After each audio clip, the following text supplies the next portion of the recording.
ജയ്പൂർ ചെറിയ സമ്പൽ സമൃദ്ധമായ ഒരു നഗരമാണ്. ഇവിടെ കേശവ്, തന്റെ ഭാര്യ ഗീത, പിന്നെ 4 കുട്ടികളോടൊപ്പം അവരുടെ ജീവിതം ജീവിച്ചു വന്നു. പക്ഷേ ഒരു ദിവസം കേശവ് പിന്നെ ഗീത രണ്ടുപേരും ഒരു ആക്സിഡന്റിൽ മരിച്ചുപോയി. പാവം കേശവിന്റെയും ഗീതയുടെയും 4 കുട്ടികളും അനാഥരായി. ഏട്ടാ, എന്താ മോളെ? അമ്മയും അച്ഛനും ഇനി ഒരിക്കലും വരില്ലേ? അതെ ഏട്ടാ, ഇനി ഒരിക്കലും നമ്മൾ അമ്മയും അച്ഛനെയും കാണാൻ സാധിക്കില്ലേ? ദുരദൃഷ്ടവശമായിട്ട് ഇതാണ് സത്യം. ചേട്ടാ, എനിക്ക് ഈ കഷ്ടം താങ്ങാൻ പറ്റില്ല. അമ്മയും അച്ഛനും ഇല്ലാതെ എനിക്ക് ജീവിക്കാൻ സാധിക്കില്ല. ഗോലു, ഇങ്ങനെ സംസാരിക്കരുത്. അച്ഛനും അമ്മയും ഇപ്പോൾ നമ്മളുടെ കൂടെ ഇല്ല. ഒരു പക്ഷേ നമ്മൾ ഇതുപോലെ തോറ്റുപോയാൽ പിന്നെ അത് ആ 2 പേർക്കും തീർച്ചയായും ഇഷ്ടമില്ലായിരുന്നു. അതേ ഏട്ടാ, നിങ്ങൾ പറയുന്നത് നേരാണ്. നമ്മൾ തോൽവി സമ്മതിക്കാൻ പാടില്ല. അതെ, വരുന്ന പ്രശ്നങ്ങളെ നമ്മൾ ധൈര്യമായി നിന്ന് എതിർത്ത് മത്സരിക്കണം. വളരെ ശരിയായിട്ട് പറഞ്ഞു എൻ്റെ പാശമായ കുട്ടി അനിയത്തികൾ. ഗീതയും കേശവും മരിച്ചുപോയതിനു ശേഷം രാജ് തന്റെ പഠിത്തം വിട്ടിട്ട് വീടിനായി അധ്വാനിക്കാൻ തുടങ്ങി. അവൻ തന്റെ അച്ഛനെ പോലെ രാത്രി പകലായി അധ്വാനിക്കാൻ തുടങ്ങി. അതിനുശേഷം മീനു, ഗോലു, ടീനു ഇവരുടെ പഠിത്തത്തിനുള്ള ചെലവും അധികമാകാൻ തുടങ്ങി. അവൻ അധ്വാനിക്കുന്ന കാശ് വെച്ച് വീടിന്റെ ചെലവ്, പിന്നെ അവർ 3 പേരുടെ പഠിത്തത്തിന്റെ ചെലവും നോക്കാൻ അവന്റെ അധ്വാനം മതിയാകാതെ ആയി. മീനു, ടീനു, ഗോലു, ഇതെല്ലാം എന്താ? എന്തുപറ്റി ഏട്ടാ? നിങ്ങൾ 3 പേരും ഒരാഴ്ചയായിട്ട് എന്തിനാ സ്കൂളിലേക്ക് പോകാത്തത്? അത് പിന്നെ ഏട്ടാ, എനിക്ക് സുഖമില്ല. അതെ, എനിക്കും സുഖമില്ല. പക്ഷെ നിങ്ങൾ 3 പേരും നന്നായിട്ടുള്ളത് പോലെയല്ല എനിക്ക് തോന്നുന്നത്. ദിവസവും കളിക്കുന്നു, വീട്ടിലെ ജോലി നോക്കുന്നു. പിന്നെ എന്താ പറ്റിയത്? ഇത് ഓവറായിപ്പോയി. നിങ്ങൾ 3 പേരും ഡോക്ടറിൻ്റെ അടുത്ത് വരൂ. ഞാനും ചെക്ക് ചെയ്ത് നോക്കാം. നിങ്ങൾ 3 പേർക്കും എന്താ പറ്റിയതെന്ന് അറിയണമല്ലോ. വരൂ. വേണ്ട വേണ്ട, ഞങ്ങൾക്ക് ഡോക്ടറെ കാണണ്ട. അങ്ങനെ വെച്ചാൽ മുതലിൽ നിജം എന്താണെന്ന് പറയൂ. രാജ് കേട്ട ഉടനെ മീനു തന്റെ ബാഗിൽ നിന്നും ഒരു പേപ്പർ എടുത്തു. രാജ് ആ പേപ്പർ വായിച്ചു. അതിൽ എന്തെഴുതിയിരുന്നെന്നാൽ മീനു, ടീനു പിന്നെ ഗോലുവിനെ സ്കൂളിൽ നിന്നും പറഞ്ഞയച്ചെന്ന് എഴുതിയിരുന്നു. ഇത് വായിച്ചിട്ട് രാജുവിന് ആകെ വിഷമമായി.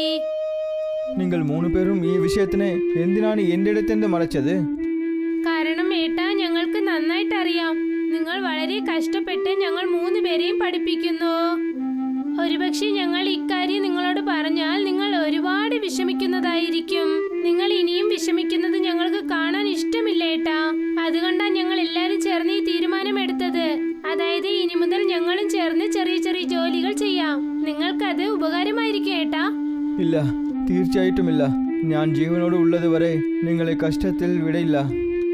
ഏട്ടാ, അമ്മയും അച്ഛനും മരിച്ചതിന് ശേഷം നിങ്ങൾ ഞങ്ങൾക്ക് വേണ്ടി നിങ്ങളുടെ പഠിത്തം വിട്ടുകളഞ്ഞു. പിന്നെ ജോലിക്ക് പോകാൻ തുടങ്ങി. ഇപ്പോൾ ഇത് ഞങ്ങളുടെ തവണയാണ്. ഇനി ഞങ്ങളും നിങ്ങളെ അല്പം സഹായിക്കാം. പക്ഷേ നിങ്ങളുടെ പഠിത്തമൊക്കെ പിന്നീട് നോക്കാം. ഇപ്പോഴത്തേക്ക് ഞങ്ങൾ നിങ്ങളെ സഹായിക്കാം. അതിന് ഞങ്ങൾക്കൊരു അവസരം തരൂ. ഗോലുവും സഹോദരികളും സംസാരിക്കുന്നത് കേട്ടിട്ട് രാജുവിന് രോമാഞ്ചം വന്നു. തന്റെ സഹോദരനും സഹോദരികൾക്കും തന്നോടുള്ള സ്നേഹം കണ്ട് ജോലി ചെയ്യാൻ അവൻ സമ്മതിച്ചു. സ്കൂളിൽ നിന്നും പറഞ്ഞയച്ചതിന് ശേഷം ഗോലു കഫേയിൽ, പിന്നെ മീനുവും ടീനുവും ലൈബ്രറിയിൽ ജോലി ചെയ്യാൻ തുടങ്ങി. ദിവസങ്ങൾ കടന്നുപോയി. ഗോലു, മീനു, ടീനു സഹായിച്ചതുകൊണ്ട് രാജുവിന്റെ തലയിലുണ്ടായിരുന്ന ഭാരം അല്പം കുറയാൻ തുടങ്ങി. രാജിന് ഇക്കാര്യത്തിൽ സന്തോഷമില്ല. കാരണം വീട്ടിന്റെ അവസ്ഥ കാരണം അനിയനും അനിയത്തിക്കും പഠിത്തം നഷ്ടപ്പെട്ടു. ഒരു ദിവസം രാജ്, ടീനു, ഗോലു പിന്നെ മീനു ജോലിക്ക് പോകാനായി പുറപ്പെടുകയായിരുന്നു. അവർ 4 പേരും ഒരുപാട് സമയമായി ബസ് സ്റ്റോപ്പിൽ ബസ്സിനായി കാത്തിരിക്കുകയായിരുന്നു. അപ്പോഴാണ് അവരെല്ലാവരും അവരുടെ പഴയ ടീച്ചർ രജത്തിനെ കണ്ടത്. ശരിടാ കുട്ടികളെ, ഞാൻ ആരെന്ന് അറിയുന്നോ? ടീച്ചർ, നിങ്ങളെങ്ങനെയാ ഇവിടെ? അത് ഒരാഴ്ച മുൻപാണ് ഞാൻ ഇവിടേക്ക് ഷിഫ്റ്റ് ആയത്. ഇപ്പോൾ ഇവിടെ നിന്ന് സ്കൂളിലേക്കാണ് പോകുന്നത്. ശരി കുട്ടികളെ, നിങ്ങൾ എല്ലാവരും പെട്ടെന്ന് എന്തിനാണ് സ്കൂളിലേക്ക് വരാത്തത്? രജത്ത് ഇങ്ങനെ ഒരു ചോദ്യം ചോദിച്ചതും കുട്ടികളൊക്കെ നാണിച്ചുപോയി. പിന്നെ ഒന്നും മിണ്ടാനായില്ല. പക്ഷേ രാജ് അദ്ദേഹത്തോട് എല്ലാ കാര്യങ്ങളും പറഞ്ഞു. സ്കൂൾ ആ കുട്ടികളോട് അങ്ങനെ പെരുമാറിയതിന് രജത്ത് ഒരുപാട് വിഷമിച്ചു. ഇത് വളരെ തെറ്റായ കാര്യമല്ലോ. നിങ്ങളുടെ അടുത്ത് പൈസ ഇല്ലാതെ നിജമാണ്. പക്ഷേ ഇതുപോലെ തന്നെ പഠിത്തത്തിന് നടുവിൽ സ്കൂളിനെ വിട്ടിട്ട് പോകണം നല്ല കാര്യമല്ല. നിങ്ങൾ ശരിയാണ് പറഞ്ഞത്. പക്ഷെ ഞങ്ങളെ കൊണ്ട് എന്ത് ചെയ്യാൻ പറ്റും? ഞങ്ങളടുത്ത് പണമില്ലല്ലോ. പക്ഷേ പാവം കുട്ടികൾ അവർ തന്നെ തീരുമാനിച്ചു സ്കൂളിലേക്ക് ചെന്ന് എന്നെ കഷ്ടപ്പെടുത്താൻ പാടില്ല എന്ന്. ഞാൻ അവർക്ക് മനസ്സിലാക്കാൻ ശ്രമിച്ചു, പക്ഷേ ഈ കുട്ടികൾ ആ വിഷയം ഏറ്റില്ല. ശരി, ഇപ്പോൾ ഞങ്ങൾ പോകുന്നു. നിങ്ങളുടെ ബസ് വന്നു. രാജുവും ആ കുട്ടികളും അവിടെ നിന്നും പുറപ്പെട്ടതിന് ശേഷം രജത് സ്കൂളിലേക്ക് പോയി. പക്ഷേ സ്കൂളിലേക്ക് വന്നതിന് ശേഷം പോലും അദ്ദേഹത്തിന്റെ മുഴുവൻ ചിന്തയും ഗോലു, മീനു പിന്നെ ടീനു സംസാരിച്ചതിനെ ഓർത്തുകൊണ്ടേയിരുന്നു. അദ്ദേഹം അവർക്ക് വേണ്ടി എന്തെങ്കിലും ചെയ്യണമെന്ന് കരുതി. അദ്ദേഹം വളരെ ധൈര്യത്തോടെ സ്കൂളിലെ പ്രിൻസിപ്പലിനോട് ഗോലു, മീനു, ടീനുവിനെ വീണ്ടും സ്കൂളിൽ ചേർക്കാനായി പറഞ്ഞു. പക്ഷെ അദ്ദേഹം അതിന് സമ്മതിച്ചില്ല. രജത്തിന് ദേഷ്യം വന്നു. ഇക്കാര്യം തന്റെ സ്കൂൾ ഫ്രണ്ടിനോട് അദ്ദേഹം പറഞ്ഞു. രജത്, നിനക്ക് എന്താ പറ്റിയത്? നീ എന്താ ഇത്ര വിഷമിച്ചിരിക്കുന്നത്? ഒന്നുമില്ല പൂനം, വെറുതെ തന്നെ. എന്ത് ഒന്നുമില്ലേ? നിന്റെ മുഖം നീ കണ്ണാടിയിൽ നോക്കിയോ? നന്നായിട്ട് അറിയാൻ പറ്റുന്നുണ്ട് നിനക്ക് എന്തോ പ്രശ്നമുണ്ടെന്ന്. എന്താണെന്ന് പറ. പൂനം കേട്ട ഉടനെ രജത് എല്ലാ കാര്യവും അവളോട് പറഞ്ഞു. രജത് പറഞ്ഞത് കേട്ടിട്ട് അവൾക്കും വല്ലാതെ ദേഷ്യം വന്നു. അപ്പോഴാണ് പൂനം രജത്തിന് ഒരു ഐഡിയ നൽകിയത്. പാവം, ആ കുട്ടികളോട് ചെയ്തത് വലിയ ദ്രോഹമാണ്. നീ യഥാർത്ഥത്തിൽ ആ കുട്ടികൾക്ക് എന്തെങ്കിലും നല്ലത് ചെയ്യണമെന്ന് കരുതിയാൽ നിനക്ക് പറഞ്ഞു തരാൻ എന്റെ കയ്യിൽ ഒരു നല്ല ഐഡിയ ഉണ്ട്.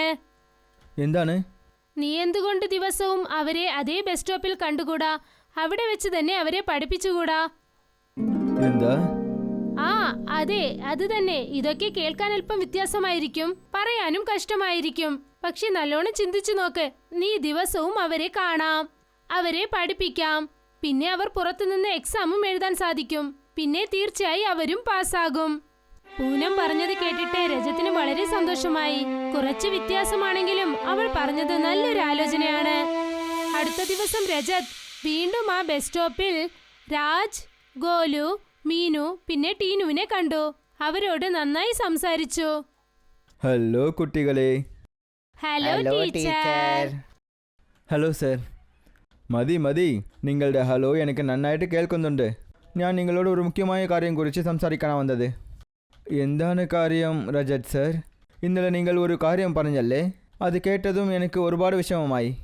ഏതോ ഒരു കാര്യമല്ല, ഈ കുട്ടികളുടെ ഭവിഷ്യത്ത് വീണാകരുത്. എന്നെ കൊണ്ട് കാണാൻ സാധിക്കില്ല. അതുകൊണ്ട് ഞാൻ ഗോലു, മീനു, ടീനുവിനെ പാഠം പഠിപ്പിക്കുന്ന പൊறுപ്പെടുക്കാൻ തീരുമാനിച്ചു. ഇക്കാര്യം കേട്ടിട്ട് രാജ് പിന്നെ ആ 3 കുട്ടികളും അതിശയിച്ചു പോയി. അവർക്ക് സന്തോഷമായും ഇരുന്നു. പിന്നെ അവരുടെ മനസ്സിൽ ഒരുപാട് ചോദ്യങ്ങളും ഉയർന്നു. പക്ഷെ ഈ രജത് ടീച്ചർ ഇതെല്ലാം തന്നെ എങ്ങനെ ചെയ്യുമെന്ന്. അപ്പോഴാണ്, പക്ഷേ ടീച്ചർ, നിങ്ങൾ എങ്ങനെ ഞങ്ങളെ പഠിപ്പിക്കും? പിന്നെ എവിടെ വെച്ച് പഠിപ്പിക്കും? ഇവിടെ തന്നെ, ഈ ബസ് സ്റ്റോപ്പിൽ. എന്ത്, ഇവിടെയോ? അതെ, ഇവിടെ. പക്ഷേ സർ, ഇത് എങ്ങനെ സാധ്യമാകും? ആകും.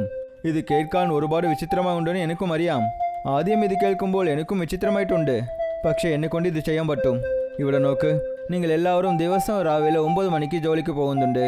അതുകൊണ്ട് നാളെ മുതൽ 1 മണിക്കൂർ മുൻപ് തന്നെ ഇവിടെ നോക്കാം. അതായത് 7 മണിക്ക്. ഈ ബസ് സ്റ്റോപ്പും വളരെ പെരിതായിട്ടുണ്ട്. അതുകൊണ്ട് ഇവിടെ നിമ്മതിയായിട്ട് നിങ്ങൾ പഠിക്കാൻ പറ്റും. പക്ഷേ സർ, ഇനി പക്ഷേയൊന്നും ഒന്നും വേണ്ട. ഇവിടെ നോക്ക്, ഞാൻ നിങ്ങളുടെ വീട്ടിലേക്ക് വന്ന് കുട്ടികൾക്ക് പഠിപ്പിക്കാൻ വിചാരിച്ചു. പക്ഷേ സ്കൂളിന് ശേഷം എനിക്ക് എക്സ്ട്രാ ലെക്ചേഴ്സ് ഉണ്ട്, പിന്നെ ട്യൂഷൻസും ഉണ്ട്. അതുകൊണ്ടാണ് ഈ കുട്ടികൾക്ക് വേണ്ടി ഞാൻ രാവിലെ തന്നെ വരാൻ തീരുമാനിച്ചു.